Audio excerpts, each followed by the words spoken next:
Hello everyone, we are going to start chapter number 11 Dual Nature of Radiation and Matter.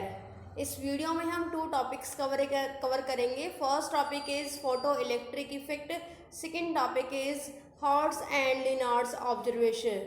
So let us start. First topic photo electric effect. Photons हमारे पास क्या होते हैं? Packet of energy होती है और उसकी जो एनर्जी एक्सप्रेशंस है उसको हम राइट कर सकते हैं E is equal to h nu and we know that C is equal to nu lambda. Here C is velocity of light, nu is the frequency and lambda is the wavelength. अब हम यहाँ से frequency की value find out कर सकते हैं, means C upon lambda, और यहाँ से हम इस न्यू के प्लेस पर वैल्यू पुट कर सकते हैं, तो मीन्स उसके according hc upon lambda. Here h is Planck's constant, nu is frequency, c is velocity of light and lambda is the wavelength. Next topic is photoelectric effect. The phenomena of ejection of photoelectrons from a metallic surface when light of suitable frequency are allowed to fall over it is called photoelectric effect. Means हम इसमें एक metallic surface लेते हैं, metallic surface के ऊपर हम light incident करवाते हैं जो एक सुटेबल फ्रिक्वेंसी की होनी चाहिए. तो जैसे वो इजेक्शन करती है तो इजेक्शन के बाद वो क्या होगी, वहां से फोटो इलेक्ट्रॉन्स की फॉर्म में वहां से इजेक्शन स्टार्ट हो जाएगी. अब यहां से जो ये फोटो इलेक्ट्रॉन्स यहां से इजेक्ट आउट होंगे तो इस प्रोसेस को हम बोलेंगे फोटो इलेक्ट्रिक इफेक्ट. मीन्स हमने लाइट इंसिडेंट करवाई है किसी मेटालिक सरफेस के ऊपर, तो जैसे वो लाइट यहाँ पर इसके साथ स्ट्राइक करती है तो यहाँ से क्या होते हैं, उसमें से फोटो इलेक्ट्रॉन्स इजेक्ट होना स्टार्ट हो जाते हैं. अब जो यहाँ से फोटो इलेक्ट्रॉन्स यहाँ से इजेक्ट आउट हो रहे हैं तो उनको हम बोलते हैं photo electrons. Next is laws of photo electric effect. First law, photo electric current is directly proportional to the intensity of incident radiation. देखिए इस लॉ को हम डायग्राम की हेल्प से कर लेते हैं, एक उसका छोटा सा व्यू कर लेते हैं. देखिए यहाँ से क्या है कि जितनी ज्यादा आपके पास यहाँ से लाइट इंसिडेंट होगी, मीन्स जितनी ज्यादा उसकी इंटेंसिटी होगी, जितनी क्वांटिटी में वो हमारे पास लाइट इंसिडेंट होगी, तो उसके अकॉर्डिंग फोटो इलेक्ट्रॉन्स भी हमारे पास क्या होंगे, उतने हाईली अमाउंट में यहाँ से प्रोड्यूस होंगे. और जितने ज्यादा हमारे पास फोटो इलेक्ट्रॉन्स होंगे तो उसी के अकॉर्डिंग क्या होगा, फोटो इलेक्ट्रिक करंट भी वहां से प्रोड्यूस होगा. तो हम यहाँ से राइट कर सकते हैं कि photo electric current is directly proportional to intensity of incident radiation. Means जितनी ज्यादा इंसिडेंट रेडिएशन होंगी उसी के अकॉर्डिंग फोटो इलेक्ट्रिक करंट भी हमारा उतना ही इंक्रीज होगा. Second law, velocity and kinetic energy of ejected photoelectrons is depend upon the frequency of incident radiation. Means हमारे पास जो फोटो इलेक्ट्रॉन्स की वेलोसिटी है और सेकंड उनकी काइनेटिक एनर्जी है वो डिपेंड करती है फ्रीक्वेंसी ऑफ इंसिडेंट रेडिएशन. और जो हमारे पास ये वेलोसिटी और काइनेटिक एनर्जी है ये क्या होती है, इंडिपेंडेंट होती है intensity of incident radiation. Means क्या है कि जो हमारे पास ये फोटो इलेक्ट्रॉन्स है इनकी जो वेलोसिटी है और काइनेटिक एनर्जी है वो किस पर डिपेंड कर रही है, जो हमारे पास फ्रीक्वेंसी है किसके, इंसिडेंट रेडिएशन की. मीन्स जितनी ज्यादा फ्रीक्वेंसी होगी उसी के अकॉर्डिंग जो फोटो इलेक्ट्रॉन्स है वो क्या होंगे, उतनी ही मोमेंट में वो मूव करना स्टार्ट करेंगे. मीन्स उनकी जो वेलोसिटी है वो भी क्या हो जाएगी, उसके अकॉर्डिंग इंक्रीज हो जाएगी. अगर वेलोसिटी इंक्रीज हो रही है तो काइनेटिक एनर्जी भी क्या हो जाएगी, इंक्रीज हो जाएगी. अब देखिए हमने यहाँ पर एक और पॉइंट बोला हुआ है कि ये क्या है, इंडिपेंडेंट है intensity of incident radiation. Because हमने फर्स्ट लॉ में क्या किया है कि आपके पास जो इंटेंसिटी ऑफ इंसिडेंट रेडिएशन अगर इंक्रीज होगी तो फोटो इलेक्ट्रिक करंट इंक्रीज होगा. मीन्स ये करंट इंक्रीज हो रहा है. और हम यहाँ पर बात किसकी कर रहे हैं, जो हमारे पास फोटो इलेक्ट्रॉन्स हैं उनकी वेलोसिटी और एनर्जी की बात कर रहे हैं. तो इसलिए वो क्या है, इंडिपेंडेंट है intensity of incident radiations. Third law, For a particular material there is a minimum frequency of incident radiation. एक पर्टिकुलर मटेरियल के लिए जो इंसिडेंट रेडिएशंस होती है उसकी एक minimum frequency below which ejection of photo electrons is not possible. जिस minimum frequency के बाद जो फोटो इलेक्ट्रॉन्स की इजेक्शन है वो क्या होगी, नॉट पॉसिबल होगी. मीन्स उसके बाद वो अमिट नहीं होंगे, तो उस फ्रीक्वेंसी को हम बोलते हैं थ्रेशोल्ड फ्रीक्वेंसी. अब देखिए यहां से हम क्या कर रहे हैं, लाइट इंसिडेंट करवाते जा रहे हैं और उसके अकॉर्डिंग हमारे पास इजेक्शन ऑफ फोटो इलेक्ट्रॉन्स हो रहे हैं. अब कुछ टाइम के बाद जो हमारे पास ये इंसिडेंट रेडिएशन है इसकी मिनिमम फ्रीक्वेंसी होना स्टार्ट हो जाएगी. अब देखिए हम किसी काम को कर रहे हैं तो कुछ टाइम के बाद क्या होती है, इनकी जो फ्रीक्वेंसी होगी या मतलब उसकी जो पावर होगी वो क्या होती है, धीरे धीरे कम होना स्टार्ट हो जाती है. तो सेम प्रोसेस यहाँ पर है कि जो हमारे पास ये लाइट इंसिडेंट हो रही है इसकी जो फ्रीक्वेंसी है वो क्या होगी, धीरे मतलब कम होना स्टार्ट हो जाएगी. अब जो फ्रीक्वेंसी है, जो मिनिमम फ्रीक्वेंसी है जिसके बाद फोटो इलेक्ट्रॉन्स इजेक्ट आउट नहीं होंगे तो उसको बोलते हैं हम threshold frequency. And fourth law, the phenomena is instantaneous. Means ये जो फिनोमिना है वो क्या है, कॉन्टिन्यूअस है. कॉन्टिन्यूअस कैसे है कि जैसे हम यहाँ से लाइट इंसिडेंट कराते हैं, मेटालिक सरफेस पर जाते हैं तो यहाँ से क्या होता है, साथ के साथ मतलब कोई भी इसमें टाइम डिफरेंस नहीं होता है, साथ के साथ क्या होगा, इसमें से फोटो इलेक्ट्रॉन्स क्या होंगे, अमिट होना स्टार्ट हो जाएंगे. इसलिए हम इस जो फोटो इलेक्ट्रिक इफेक्ट है इसको हम कॉन्टिन्यूअस प्रोसेस भी बोल सकते हैं. अब हम जो ये फोटो इलेक्ट्रिक इफेक्ट है इसकी एक्सपेरिमेंटल स्टडी करते हैं. इस एक्सपेरिमेंट का नेम है hearts and Lenard's observation. Means ये 2 साइंटिस्ट हैं जिन्होंने इस एक्सपेरिमेंट को ऑब्जर्व किया है. तो देखिए इस एक्सपेरिमेंट में क्या होता है, हमारे पास यहाँ पर ये प्लेट होती है कैथोड, यहाँ पर ये एनोड होती है. सी मीन्स कैथोड, इसको हम बोलते हैं एमिटिंग इलेक्ट्रॉन, और नेक्स्ट ये एनोड है, इसको बोलते हैं हम कलेक्टिंग इलेक्ट्रोड मीन्स एनोड.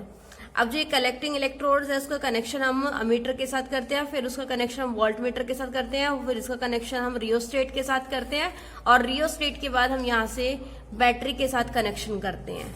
अब जो मेन इंपॉर्टेंट पार्ट है वो हमारा ये है. देखिए यहाँ पर जो आपके पास एक कैथोड प्लेट है, यहाँ पर हम अपनी लाइट को इंसिडेंट करवाते हैं. लाइट को हम इंसिडेंट कराएंगे तो हमारे पास जो कैथोड है वो क्या है, अमिटिंग इलेक्ट्रोड है. मीन्स इसमें से क्या होंगी, जो ये हमारे पास लाइट है, हमने अभी फोटो इलेक्ट्रिक इफेक्ट में रीड किया है कि आपके पास क्या होगी, जैसी लाइट इंसिडेंट होगी तो उसमें से क्या होंगे, फोटो इलेक्ट्रॉन्स इजेक्ट आउट होना स्टार्ट हो जाएंगे. तो हमने लाइट यहाँ से इंसिडेंट करवा दी तो यहाँ से क्या होंगे, जो कैथोड प्लेट है वो फोटो इलेक्ट्रॉन्स को यहाँ से अमिट करना स्टार्ट कर देगी. नेक्स्ट हमने यहाँ पर ये एनोड प्लेट लगाई हुई है. एनोड प्लेट का मीन्स क्या है कि वो कलेक्ट करेगी. अब जो ये फोटो इलेक्ट्रॉन्स हैं ये हमारे एनोड प्लेट पर कलेक्ट होना स्टार्ट हो जाएंगे, और जैसे एनोड प्लेट पर ये कलेक्ट होंगे तो उसके अकॉर्डिंग क्या होगा, फोटो इलेक्ट्रिक करंट यहाँ से फ्लो होना स्टार्ट हो जाएगा, और उसको हम अमीटर वोल्टमीटर इन सब की जो ऑपरेटर्स हमने लगाए उनकी हेल्प से हम उसको मेजर कर सकते हैं. तो मीन्स यहाँ से हमारे पास क्या हो रही है, फोटो इलेक्ट्रिक करंट फ्लो हो रहा है. अब ये जो एक्सपेरिमेंट हमने ऑब्जर्व किया है, मीन्स इसकी जो हमने वर्किंग की है, अब इसके अकॉर्डिंग क्या होता है कि जो हमारे पास इंसिडेंट रेडिएशंस होती हैं, मीन्स उनका फोटो इलेक्ट्रिक इफेक्ट या फिर करंट पर कुछ इफेक्ट होता है, उसको हम स्टडी करेंगे. नेक्स्ट हम फ्रीक्वेंसी के अकॉर्डिंग स्टडी करेंगे, नेक्स्ट एनोड पोटेंशियल के अकॉर्डिंग स्टडी करेंगे. तो उनको हम 1 by 1 स्टडी करते हैं. अब देखिए इसमें हम फर्स्ट इफेक्ट ऑब्जर्व करते हैं कि इसके अकॉर्डिंग इसमें क्या चेंज हुआ है. तो first effect is effect of intensity of incident radiation over PE current. कि हमारे पास जो ये इंसिडेंट रेडिएशन की इंटेंसिटी है उनका फोटो इलेक्ट्रिक करंट के ऊपर क्या इफेक्ट हो रहा है वो हम फाइंड आउट करेंगे. अब देखिए हम इसी एक्सपेरिमेंट का यूज करते हैं. हमने इंटेंसिटी ऑफ इंसिडेंट रेडिएशंस का इफेक्ट फाइंड आउट करना है. तो फर्स्टली हम क्या करते हैं, फर्स्ट पॉइंट में हम radiations of intensity I1 means I1 intensity लेकर चलते हैं, और उनकी जो फ्रीक्वेंसी है वो क्या है, न्यू है. उसको हम कैथोड के ऊपर फॉल करवाते हैं. तो कैथोड के ऊपर फॉल करवाएंगे, उसके बाद यहां से जो फोटो इलेक्ट्रॉन्स इजेक्ट आउट होंगे वो एनोड पर आ जाएंगे. एनोड से क्या होगा, पी करंट हम यहाँ से इसको मेजर कर लेंगे। मीन्स जो इलेक्ट्रॉन्स है वो क्या होंगे, यहाँ पर आकर कलेक्ट हो जाएंगे। कलेक्ट होने के बाद हम वहां से फोटो इलेक्ट्रिक इफेक्ट को फोटो इलेक्ट्रिक करंट को हम मेजर कर लेंगे। सेकेंड पॉइंट, उसके बाद हमने सेकेंड इंटेंसिटी ऑफ लाइट यहां से फॉल करवाई, मीन्स I2। उनकी हम सेम फ्रीक्वेंसी रखते हैं और उसके अकॉर्डिंग क्या होगा, सेकेंड हम यहाँ पर इंसिडेंट कराएंगे, फोटो इलेक्ट्रॉन्स यहाँ से इजेक्ट आउट होंगे और एनोड क्या करेगा, उनको कलेक्ट करेगा और कलेक्ट होने के बाद दोबारा से हम क्या करेंगे, फोटो इलेक्ट्रिक करंट को हम यहाँ से मेजर करेंगे। सेम ऐसे ही प्रोसेस हम कॉन्टिन्यूस मीन्स I3, I4 और अप टू IN तक हम इसको प्रोसेस को कॉन्टिन्यूस करेंगे और उसके अकॉर्डिंग हम फोटो इलेक्ट्रिक करंट की वैल्यू यहां से मेजर कर सकते हैं। तो यहां से देखिए हमने ऑब्जर्व क्या किया कि हमारे पास जो इंटेंसिटी ऑफ इंसिडेंट रेडिएशन है I1, I2, I3, I4, up to IN तक, ये हमने क्या की, मतलब चेंज की। मीन्स फर्स्टली हमने I1 फॉल कराया, फिर हमने I2, फिर I3, I4 और फिर IN। तो उसके अकॉर्डिंग क्या हुआ, हमारे पास फोटो इलेक्ट्रिक करंट की वैल्यू हम वहां से मेजर कर सकते हैं। अब इसी एक्सपेरिमेंट के अकॉर्डिंग मीन्स जो हमने प्रोसेस किया है इसके अकॉर्डिंग हम यहाँ से ये ग्राफ ड्रॉ करते हैं। Graph between photo electric current and intensity of incident radiation. देखिए आपने इंटेंसिटी ऑफ इंसिडेंट रेडिएशन कोई वैल्यूज को यहाँ से चेंज किया। मीन्स अगर हम वैल्यू यहाँ से इसको ले ले I1 के लिए, ये I2 के लिए हो जाएगा, ये I3 के लिए हो जाएगा, ये I4 के लिए पॉइंट हो जाएगा। तो उसके अकॉर्डिंग हमने यहाँ से फोटो इलेक्ट्रिक करंट की वैल्यू को मेजर किया है। ठीक है, मीन्स यहाँ से हमने इंटेंसिटी ऑफ इंसिडेंट रेडिएशन को चेंज किया, मीन्स I1, I2, I3 की फॉर्म में, और उसके अकॉर्डिंग हमने फोटो इलेक्ट्रिक करंट की वैल्यू को मेजर किया। तो यहाँ से हम रिजल्ट फाइंड आउट कर सकते हैं कि P current is directly proportional to the intensity of incident radiation, कि जो हमारा पी करंट होता है वो क्या होता है, इंटेंसिटी ऑफ इंसिडेंट रेडिएशन के डायरेक्टली प्रोपोर्शनल होता है। मीन्स जितनी ज्यादा आप इंटेंसिटी ऑफ इंसिडेंट रेडिएशंस को आप फॉल कराओगे तो उसके अकॉर्डिंग पीई करंट की वैल्यू वहां से आप मेजर कर सकते हैं। तो यही क्या है आपके पास first law of photo electric है, means PE current is directly proportional to intensity of incident radiation. Second effect is effect of anode potential over PE current. Means हमने जो उसमें एनोड प्लेट लगाई हुई है उसका पीई करंट पर क्या इफेक्ट होता है। अब देखिए हम यहाँ पर सेकेंड इफेक्ट को रीड कर रहे हैं। सेकेंड इफेक्ट में हमने क्या करना है, effect of anode potential over PE current. तो देखिए फर्स्टली हम क्या करते हैं, इंटेंसिटी I1 लेते हैं और फ्रीक्वेंसी न्यू रखते हैं। तो उसके अकॉर्डिंग अब देखिए हमने एनोड पोटेंशियल की बात करनी है। तो देखिए हमने जैसे यहाँ पर इंटेंसिटी I1 फॉल कराई, उसकी फ्रीक्वेंसी हमारे पास न्यू है, तो उसके अकॉर्डिंग क्या हुआ कि जो हमारा एनोड पोटेंशियल है उसकी वैल्यू क्या होगी, चेंज होगी। तो यहाँ से हम एक और पॉइंट इसमें ऐड करते हैं कि जो इसमें एनोड पोटेंशियल है वो क्या हुआ, चेंज हुआ। एनोड पोटेंशियल चेंज होने से क्या हुआ, हम पीई करंट को मेजर कर सकते हैं। अब देखिए सेकेंड हमने इंटेंसिटी यहाँ से I2 यहाँ पर फॉल करवाई, फ्रीक्वेंसी न्यू सेम है, तो उससे क्या होगा, दोबारा से एनोड पोटेंशियल की वैल्यू चेंज होगी। अब वैल्यू चेंज होगी तो उसके अकॉर्डिंग क्या होगा, हमारा पीई करंट वहां से मेजर हो जाएगा। अभी हम सेम प्रोसेस ही मतलब कॉन्टिन्यूस रखेंगे और उसके अकॉर्डिंग हमारी जो एनोड पोटेंशियल है उसकी वैल्यू चेंज होती जाएगी और हम पीई करंट को यहाँ से फाइंड आउट करते जाएंगे। तो मीन्स हमने इसमें एक और बस पॉइंट ऐड करना है कि फ्रीक्वेंसी I न्यू है, I1 रेडिएशन है, एनोड पोटेंशियल चेंज होगा। एनोड पोटेंशियल चेंज होने से पीई करंट हम वहां से मेजर कर सकते हैं। उसके बाद हम प्रोसेस को रिपीट करवाएंगे और उसके अकॉर्डिंग पीई करंट की वैल्यू को हम मेजर करते जाएंगे। अब देखिए हमारे पास इसमें नेक्स्ट इसमें ग्राफ आता है, graph between anode potential and PE current. तो हमारे पास एक्स एक्सिस के अकॉर्डिंग क्या होगा, एनोड पोटेंशियल होगा, वाई एक्सिस के अकॉर्डिंग हमारे पास पीई करंट होगा। तो हमने जो ग्राफ ड्रॉ किया है इसको हमने स्टडी करना है, तो इसके लिए हम इसको 3 पार्ट्स में डिवाइड कर लेते हैं। मीन्स 3 पॉइंट्स की फॉर्म ले लेते हैं कि फर्स्ट पॉइंट आपका यहाँ पर है, सेकेंड पॉइंट आपका यहाँ पर है वाई एक्सिस के अकॉर्डिंग, और थर्ड पॉइंट हमारा यहाँ पर होगा। देखिए फर्स्टली हम फर्स्ट पॉइंट को डिस्कस करते हैं। देखिए इसमें क्या हुआ है कि जो स्टार्टिंग में हमारा जो पीई करंट चेंज हुआ तो उससे क्या हुआ है, एक रैपिडली चेंज हुआ है किसमें, एनोड पोटेंशियल है। मीन्स एनोड पोटेंशियल में क्या हुआ है, देखिए आपने जैसे ही फ्रीक्वेंसी I1 डाली तो उसके अकॉर्डिंग वहां से फोटो इलेक्ट्रॉन्स की इजेक्शन स्टार्ट हो गई। फोटो इलेक्ट्रॉन की जो इजेक्शन वहां से स्टार्ट हुई तो हमारा क्या हुआ, एनोड पोटेंशियल क्या हुआ, वहां से चेंज हुआ। एनोड पोटेंशियल के चेंज होने से पी करंट की वैल्यू भी क्या होगी, चेंज हो गई। और उसके अकॉर्डिंग जो हमारा एनोड पोटेंशियल है उसकी कुछ वैल्यूज पर हम लेट कर लेते हैं कि जो पी करंट है वो क्या है, मैक्सिमम आया है। मैक्सिमम जैसे हम यहां से जो जो आपके पास ये एनोड पोटेंशियल है उसकी हमने कुछ वैल्यूज ली, जैसे फर्स्ट वैल्यू ये है और सेकंड वैल्यू यहां पर है।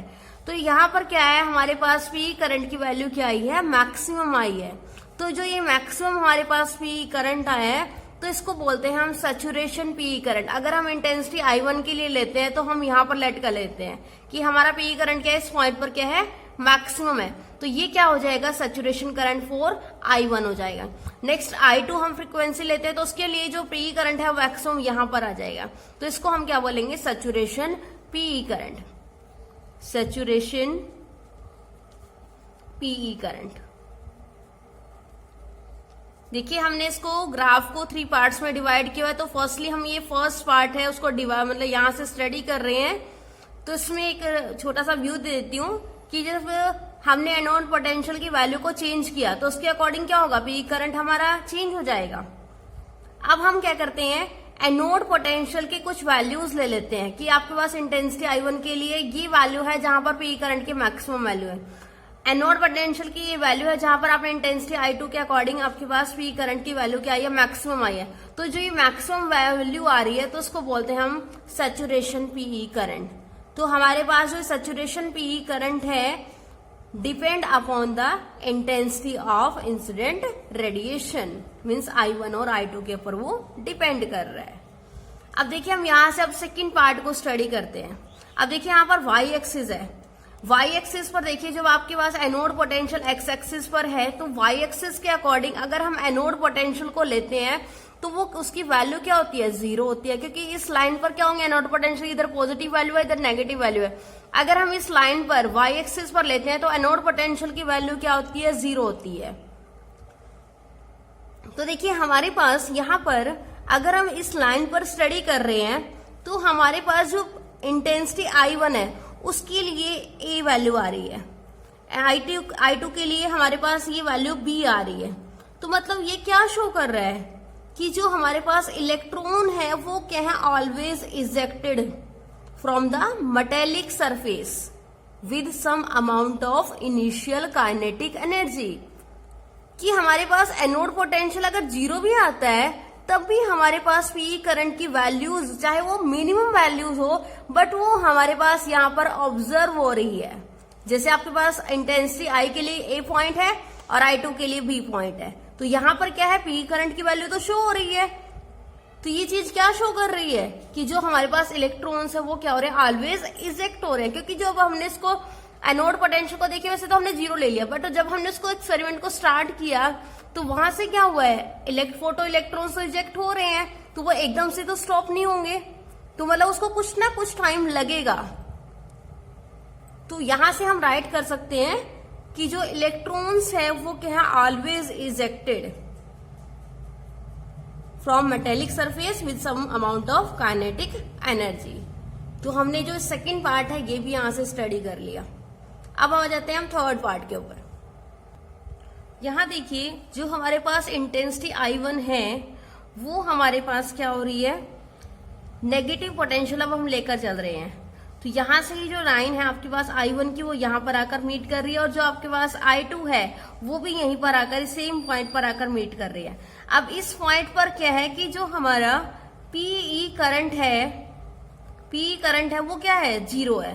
बिकॉज अब आप इस लाइन को आप एक्स एक्सिस को आप स्टडी कर रहे हैं। अब जब हमारे पास पीई करंट ही 0 हो रहा है तो यहां से जो भी हमारे पास ये पोटेंशियल फाइंड आउट हो रहा है इसको हम बोलते हैं स्टॉपिंग पोटेंशियल, स्टॉपिंग पोटेंशियल, या फिर इसका सेकंड नेम हो सकता है कट ऑफ पोटेंशियल।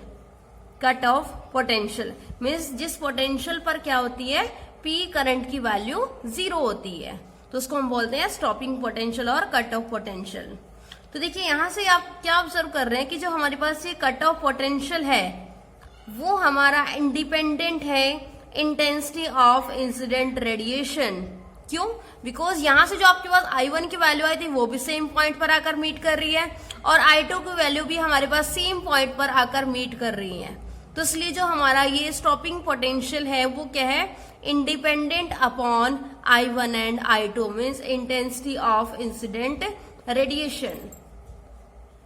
तो यहां से हम ये वर्डिंग बोल सकते हैं कि जो maximum kinetic energy of photo electrons is independent upon intensity of incident radiation, जो आपके पास सेकेंड लॉ में है। Next third effect is effect of frequency of incident radiation. Means हमारे पास जो इंसिडेंट रेडिएशन है उसकी फ्रीक्वेंसी का क्या इफेक्ट होता है वो हम यहां से फाइंड आउट करेंगे। अब देखिए हमारे पास सेम एक्सपेरिमेंट है, हमने क्या किया है, अब इंटेंसिटी हमने I ली है और उसकी जो फ्रीक्वेंसी ली है वो फर्स्टली हमने I1 ली है, न्यू1 ली है। तो उसके अकॉर्डिंग क्या होगा, हमारे पास जो इंटेंसिटी है I, फ्रीक्वेंसी न्यू1 वो हम कैथोड के ऊपर फॉल करवाएंगे तो उससे क्या होगा, फोटो इलेक्ट्रॉन्स इजेक्ट आउट होंगे, मीन्स एनोड पोटेंशियल क्या होगा, चेंज होगा। एनोड पोटेंशियल क्या हुआ है, इससे चेंज हुआ है और अगर एनोड पोटेंशियल चेंज हुआ है तो हम वहां से पी करंट को हम वहां से मेजर कर सकते हैं। अब हम सेम करते हैं, इंटेंसिटी हम सेम रखते हैं I और फ्रीक्वेंसी हम चेंज कर देते हैं, मीन्स न्यू2 रख देते हैं। तो उससे क्या होगा, हमारा जो एनोड पोटेंशियल है वो चेंज होगा दोबारा से और एनोड पोटेंशियल चेंज होगा तो उससे पी करंट की वैल्यू हम मेजर करेंगे। अब सेम हम फ्रीक्वेंसी हम इंटेंसिटी सेम रखते हैं और फ्रीक्वेंसी चेंज कर देते हैं, मीन्स न्यू3 रख देते हैं। दोबारा सेम प्रोसेस होगा, एनोड पोटेंशियल चेंज होगा और पी करंट की वैल्यू को हम मेजर करेंगे। अब ये प्रोसेस हम अप टू न्यू n तक करते हैं और उसके अकॉर्डिंग हम एनोड पोटेंशियल की वैल्यू चेंज होगी और पी करंट को हम वहां से मेजर करते जाएंगे और इस प्रोसेस को हम रिपीट करवाते जाएंगे। अब देखिए उसके बाद क्या होगा, हमारे पास एक ग्राफ ड्रॉ होगा, graph between anode potential and PE current. ये हमारे पास ग्राफ है। अब यहां से देखिए हम ग्राफ को यहां से 2 पार्ट्स में डिवाइड करते हैं, फर्स्ट पार्ट और फिर हम सेकेंड पार्ट को डिवाइड करेंगे। देखिए हमने फ्रीक्वेंसी यहां से ली है कि आपके पास जो फ्रीक्वेंसी है न्यू1 ये है, न्यू2 ये है और न्यू3 ये है। तो ये क्या हो रही है, इनके जो सैचुरेशन पॉइंट बन रहे हैं, सैचुरेशन करंट की जो वैल्यू आ रही है वो ये आ रही है। तो यहां से हम देख सकते हैं कि आपके पास न्यू1 और न्यू2 और न्यू3 आपके पास डिफरेंट फ्रीक्वेंसी है, हमने इसके अकॉर्डिंग ली है, बट वो जो एक ही पॉइंट पर जाकर क्या कर रही है, मीन्स करंट की जो सैचुरेशन करंट की वैल्यू क्या आ रही है, यहाँ से 1 ही आ रही है। मीन्स डिफरेंट फ्रीक्वेंसी है बट सैचुरेशन करंट की वैल्यू क्या है, सेम है। तो यहां से हम मतलब यहां पर हम कह सकते हैं saturation PE current is independent upon frequency of incident radiation. Means जो हमारे पास पीई करंट की वैल्यू है वो हमारे किसके ऊपर इंडिपेंडेंट है, जो हमारे पास हमने यहाँ पर फ्रीक्वेंसी ली हुई। क्यों? बिकॉज यहाँ पर ये जाकर क्या कर रहे हैं, एक ही पॉइंट पर आकर मीट कर रहे हैं और यही क्या है, इनका सबका सैचुरेशन पॉइंट है। अब यहाँ पर देखिए सेकेंड पॉइंट, अब हम यहां से क्या कर रहे हैं, जो हमारे पास ये फ्रीक्वेंसी है उसको हम इंक्रीज करते जा रहे हैं। तो फ्रीक्वेंसी तो हमारी यहां से इंक्रीज होती जा रही है। तो यहां से हम ऑब्जर्व कर सकते हैं कि जो हमारे पास वैल्यू ऑफ स्टॉपिंग पोटेंशियल है, ये हमने लास्ट उसमें इफेक्ट में किया हुआ है, ये क्या होती है, जो हमारे पास वैल्यू ऑफ स्टॉपिंग पोटेंशियल्स हैं वो क्या हो रही है, मैक्सिमम एंड मोर नेगेटिव। कि जितनी ज्यादा हम यहां से इंसिडेंट रेडिएशंस को यहां से हम फ्रीक्वेंसी को यहां से हम इंक्रीज करवाते जाएंगे तो उसके अकॉर्डिंग जो हमारा स्टॉपिंग पोटेंशियल है वो क्या होता जाएगा, आगे आगे इंक्रीज होता जाएगा और मैक्सिमम होता जाएगा।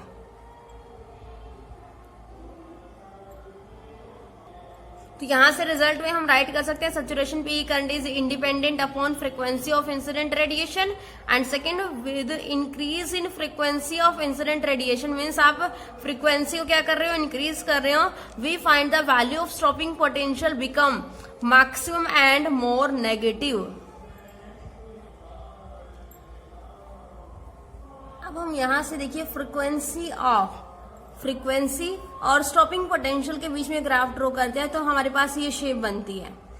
तो देखिए ग्राफ से हमें क्या क्लियर हो रहा है कि हमारे पास क्या हो रही है, स्टॉपिंग पोटेंशियल की वैल्यू और जो हमारे पास maximum kinetic energy of ejected photo electrons है, अगर वो मैक्सिमम हो रहे हैं तो उसके अकॉर्डिंग हमारे पास जो फ्रीक्वेंसी है वो एक लीनियर शेप में मूव कर मतलब वेरी कर रही है।